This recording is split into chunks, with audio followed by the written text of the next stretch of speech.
The material balance equation for a reservoir is an expression of the conservation of mass of oil, gas, and water in that reservoir.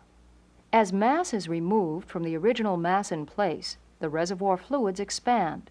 The aquifer water encroaches into the reservoir, and the reservoir rock itself may expand slightly with pressure decline.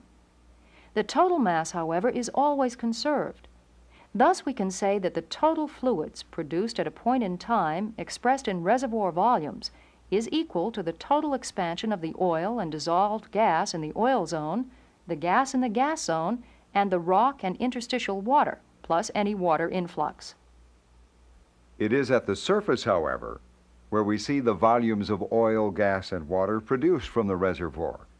In order to express each of the terms of this equation using surface volumes, we must rely on our understanding of the reservoir fluid behavior and our description of the reservoir.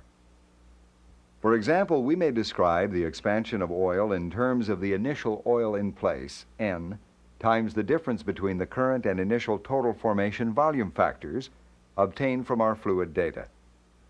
The expansion of the gas is expressed in terms of the initial oil in place, the ratio of initial gas to oil volume obtained from our mapping, M, and the current and initial gas formation volume factors.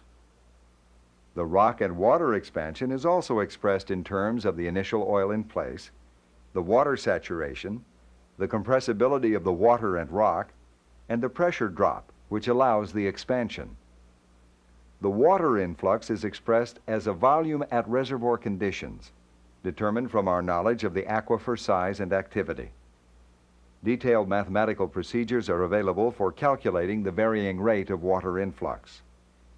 Finally, the fluid production is expressed in terms of the actual surface oil and water production, the initial and current gas-oil ratio, and the formation volume factors necessary to relate the surface volumes to reservoir volumes. The resulting equation looks formidable, but is really only a simple accounting of reservoir fluid production and expansion expressed in terms of the reservoir data available to us.